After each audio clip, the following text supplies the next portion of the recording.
welcome back to my channel. I'm going to be doing my second everyday makeup look that I've been doing with my Maybelline the Blush Nudes palette. And I'm also going to go ahead and talk to you guys this time about my wedding in particular, picking the church and the process that we went through for our Catholic ceremony. And then because of the positive response I got from you guys, I'm going to talk about sort of the ins and outs of a full mass Catholic wedding, which is what I will be doing. I'm not going to lie to you that getting the church was a little bit challenging, and I'll talk about all of that in the video. And I'm just going to ask that this doesn't become like a Rain on the Catholic Church parade. It's not what I'm doing this for. I'm just doing it to help educate you so that if you can help avoid some of the barriers that I faced, that's the purpose of it. It's not to just say the Catholic Church is awful and everything sucks and any of that. So if that's where you want to go with it, please don't comment or just click out if this doesn't interest you, because it's not what I'm looking for. But I just want to be transparent with you guys about the process that I went through. So we'll go ahead and get started. So Ben and I, before we were able to pick the church or any of those things, we picked our date, and for this we wanted to do the fall, which as a teacher is really not an ideal time to be getting married, because you can't miss school. It eliminates not having a honeymoon right away, which doesn't really bother me because I want to be able to do a honeymoon that's out of the country. But Ben's never been out of the country before, so I want to make it really special for our honeymoon. So there's that, and then it just is it's just tough for the middle of the year to be getting married. But we both love fall. It's one of our favorite seasons. Neither one of us is really keen. We like summer, but it's hot out. I don't want to be getting a heat rash on the day of my wedding. None of that. Spring, it's just really hit or miss here in New England. I want to be able to take pictures outside, and the winter I absolutely hate. So we picked fall, and then we were looking at the schedule, my school schedule, and Columbus Day weekend is a 4-day weekend that we celebrate here in New England.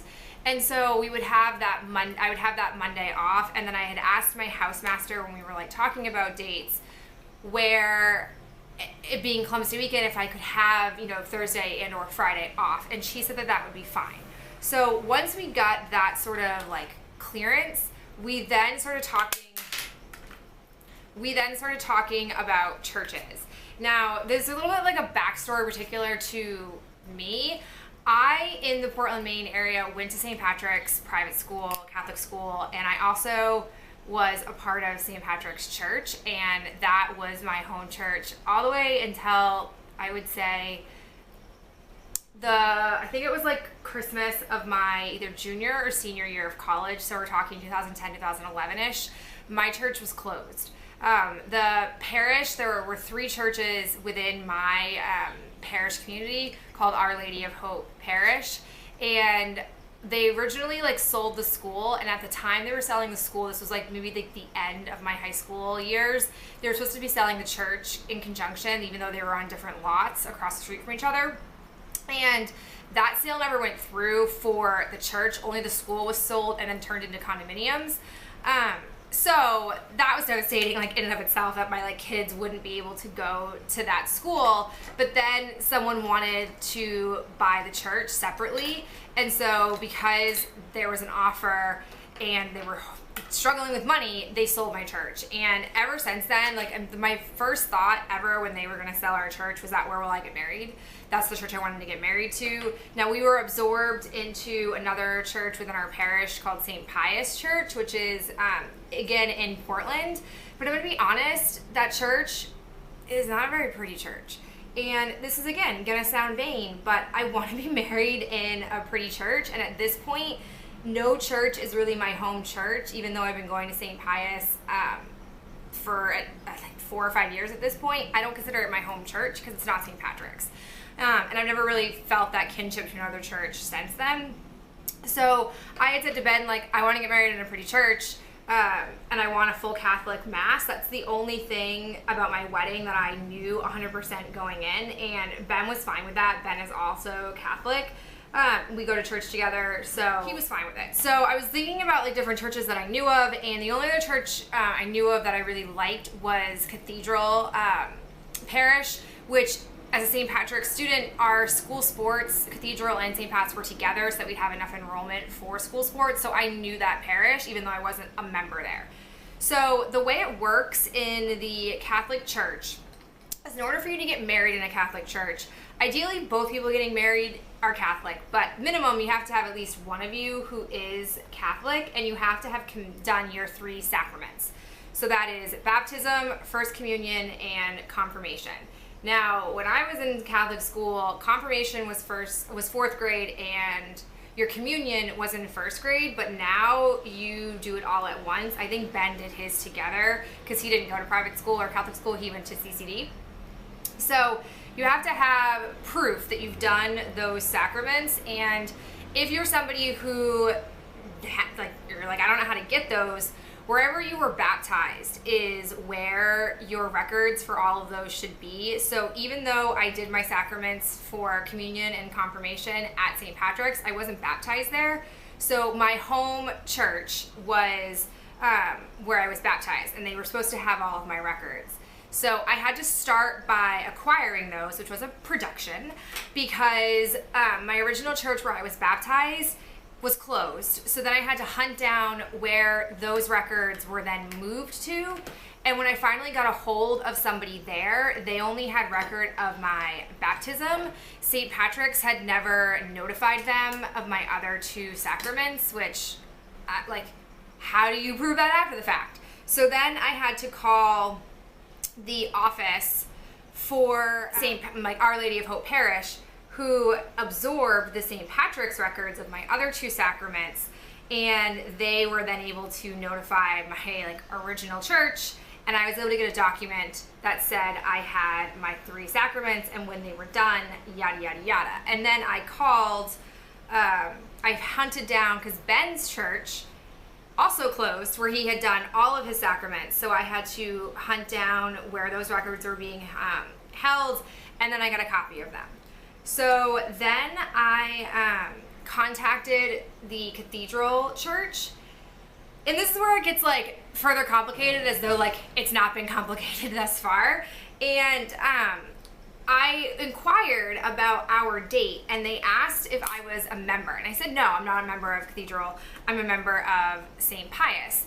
So they told me that they wouldn't even be able to tell me if Cathedral was available, because if you're not getting married at a church where you're a member of, you have to go back to where you are a member, and that priest at that church is the one that will deem if you're able to get married. Because in the Catholic faith, you have to meet with a priest who will deem that you are free and eligible to enter into a marriage under the Catholic Church, and without that approval, you're not able to get married in the church, at least.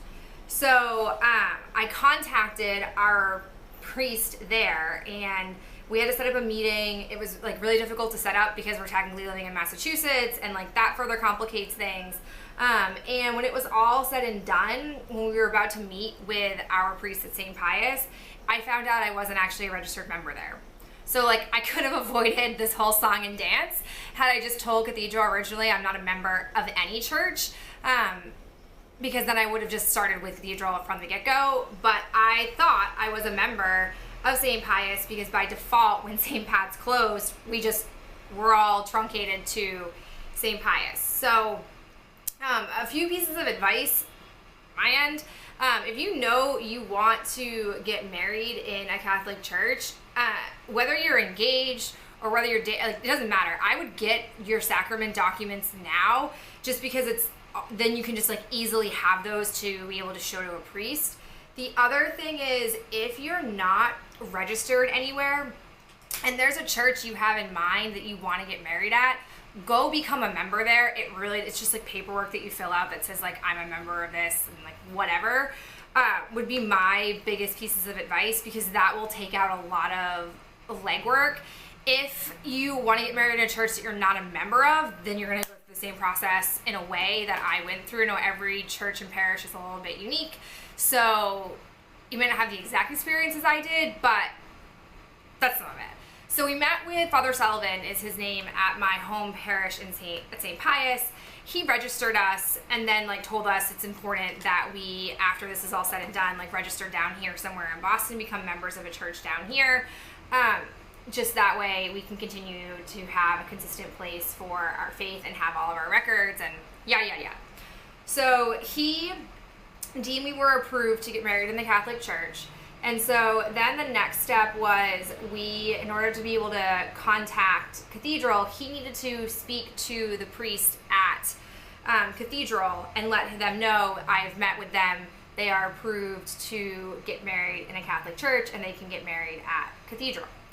So then I was able to contact Cathedral and find out if they had my date available, which I was really stressed about this. I'm talking about it very calmly now, but I was really frustrated because I was really trying to hold faith that we wouldn't go through this whole process and then be told like, oh, we don't have the date that you want.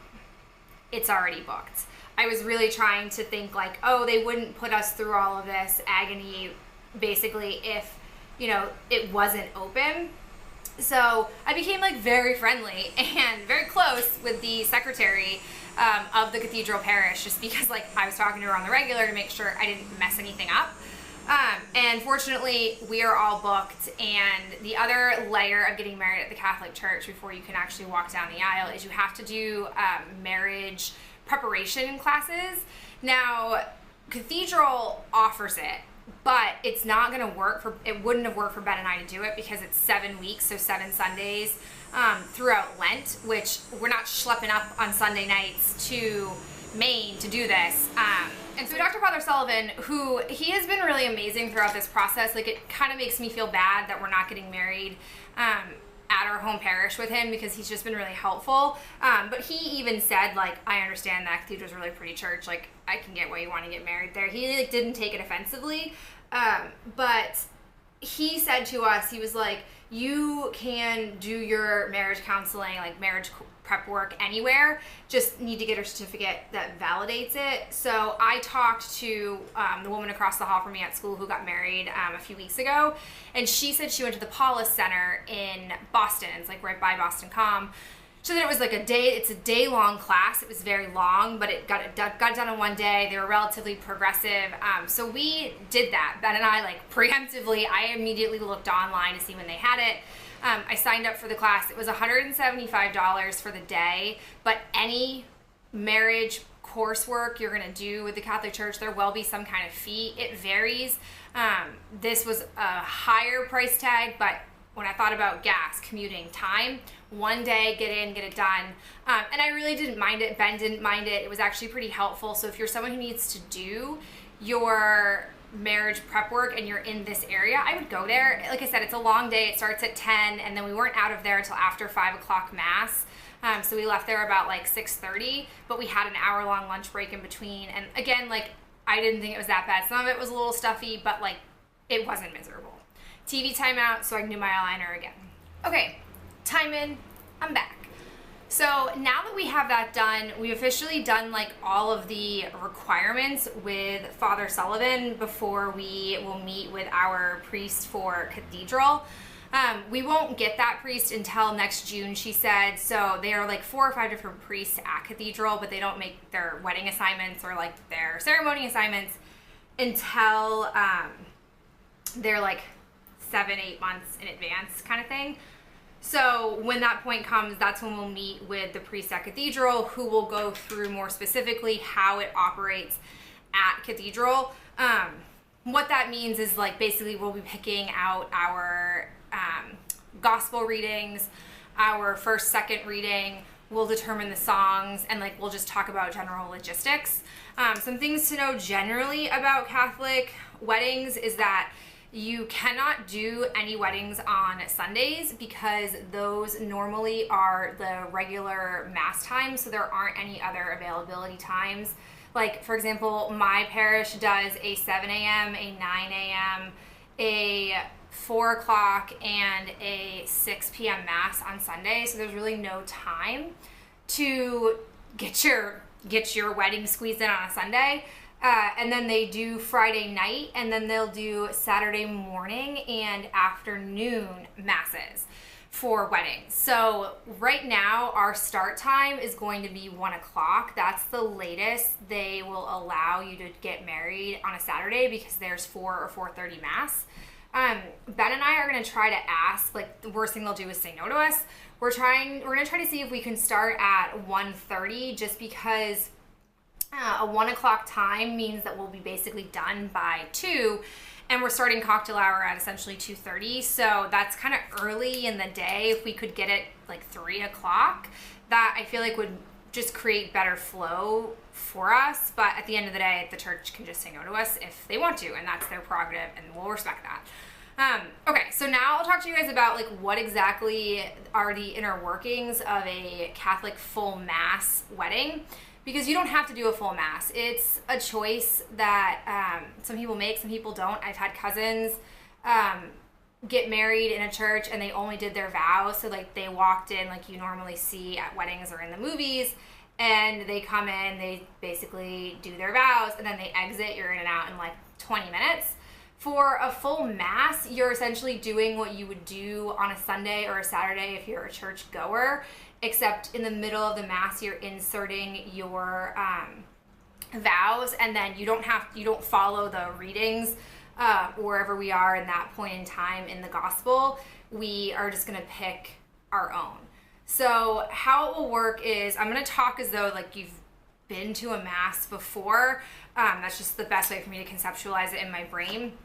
So essentially, like, mass will start, and you'll have like your priest will walk in, and then you have the groomsmen will come down, and then you'll have the bridesmaids and like the bride, and like the normal stuff all happens. And then at cathedral, based on the pictures that I have seen, I don't know if it's how exactly it's going to play out, but the bridal party and the parents of the bride and groom sit in the front row just because there's a lack of space in front of the altar, and then the bride and groom have their own pews that they bring out, that altar servers typically would sit at, that they pull out to put in front of the altar for mass. And mass runs like a regular mass would. You have your first reading, you have your song, you have your second reading, and then before you move into like the offertory, bringing of the gifts and like the blessing and turning those symbolical symbols into the blood and body of Christ, before that song and dance happens is when the vows will take place, and then the sacramental offerings will happen. And so Ben and I are trying to make decisions about what readings we want, who we want to do those readings. Technically, the church can assign volunteers who would ordinarily do mass to those, but I would prefer it to be people from our families. I think that would just be, one, more personal, and two, I think that it would go a long way and people would appreciate it. And then you have the vows, which we're going to do the ones where we repeat after the priest, so on and so forth, and then you go back to like the regularly scheduled activities with the priest. And he'll do like the blessing, we'll do the peace be with you, and then we'll get the host, we'll finish up the mass, all of that stuff. So it will take about, like, mass normally takes 45 minutes to an hour, so with the vows added in, it will take like maybe 15 minutes longer, and then it's all said and done. Another layer to it, my mother is a Eucharistic minister. Couldn't remember the term for a second. If you don't know what that means, it's people outside of the priest who give out the body and blood of Christ during a mass. They are people who are like basically trained and understand like how to give the sacraments to people in the mass. So my mother would like to do that, which is totally fine with me. And then I believe we'll just have altar servers that will come in, or the priest won't use altar servers. I don't know yet. We don't have anybody. There are going to be no kids in my wedding. I don't have anybody in my family because I'm the youngest cousin in my family.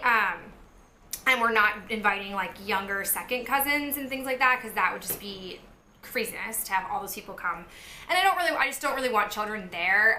It was actually refreshing because our priest, who was at the Paulus Center, he even said to us, he was like, you know, if you can avoid having kids a part of your wedding. He was like, it just makes it easier. He was like, there are very few weddings I have done in the church where like there hasn't been some kind of problem with like a flower girl or a ring bearer. And like, I just don't, again, I don't have anybody that I would pick for that in my family, but I'm not really interested in having that like extra complication. So we don't have any children coming for that. I don't have any altar servers, so either we'll do without or they'll bring in the volunteers to help assist the priest like they normally do for a mass. So that is where we are at with it. We were given a really helpful booklet from the Paulus Center that basically outlined like different reading options, different gospels you can have the priest do. So I'm going to, at some point after we were done moving, probably sit down and read that over and kind of like get a feel for if there are any in there that I personally like and would like to have utilized. If you guys know of any like typical wedding ones or ones that you've attended that you're like, this was really pretty, please let me know in the comments, because even though Ben and I and my mother and father and sister are quite religious, the rest of our outer family, extended family, isn't. So it isn't like I've been to a lot of full mass Catholic weddings. It's just something that to me is really important to enter into my marriage with God and with Ben, and it to me means a lot to me to do that. And Ben is 100% in alignment with that, which I also really appreciate. You know, I want my kids to go to Catholic school. Some people like question that because I'm a public educator, but it's not about like, I don't think public school is effective, because hello, I teach. It's more that I want my kids to have religion in their curriculum on an everyday basis. To me, I really got to understand religion and it made me appreciate it, and I felt very well connected to my faith in a way that I think other people in my life who didn't go to a Catholic school weren't. Even Ben, who did CCD, he's talked to me a lot about CCD and how he didn't really feel it was effective. And I don't know, I just want my kid to be raised in a school where they can say Merry Christmas and they can talk about, you know, the purpose behind Christmas beyond just the presents, but like all of that. I think I experienced it, I had a positive experience, and I would like my kids to have the same thing in a way. So like that's also out there, and this is the way that, you know, I start that. So I'm really looking forward to it, and there are a lot of other like logistics to work out in the meantime, but that's sort of like where we're at with it. If you guys have any like questions or feedback in a way that's like, I went to these weddings or anything like that, let me know in the comments below. The other suggestion that we got from the Paulus Center, which I really would like to adopt, is because we are having a lot of family at the wedding who does not regularly attend church, something that Father Rick had said would be really helpful, that he encourages couples to do when he marries them, is to put together like your own booklet that goes through the entire mass. Like it has the readings and the songs and like when to say what. That way people can feel more inclined to participate, which I hadn't necessarily thought of, and I really like that idea. Yes, it will create a little bit of work on Ben and I to put that booklet together, but I think if that's going to make people more comfortable and more apt to engage in our ceremony, then by all means, I'm happy to do that. We stayed after and we asked to look at some examples that he had of people who had done that, and we took some pictures.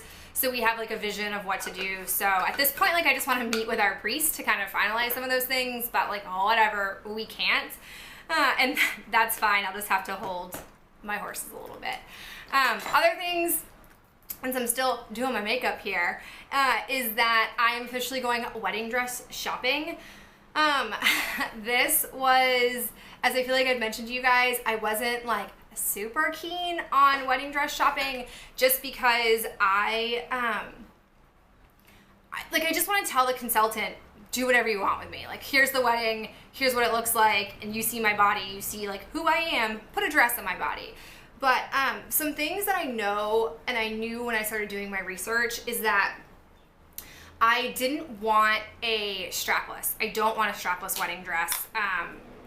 I just have never really liked strapless dresses in the sense that whenever I see someone wearing a strapless dress, myself included, no matter how well it's tailored to your body, you always end up tugging at it. I don't want to deal with that. I don't want the fuss. I don't want the thought of it. I just don't want to do it. So that has narrowed the scope quite a bit because most dresses are strapless dresses. So, you know, that's fine. If I'm going to be a unique butterfly all my life, I may as well also be with my wedding dress. So, I basically am really drawn to two different types of dresses. I'm drawn to the dresses that look strapless but have like that, I don't know, mesh netting. That doesn't sound correct. That goes like all the way over your shoulders and ends up being like sleeveless, and then there's, you know, stuff on the back, which typically there's some kind of detailing on your back and on the top part of your dress. I'm also drawn to dresses that have like a scoop, like tank almost, or dresses with sleeves.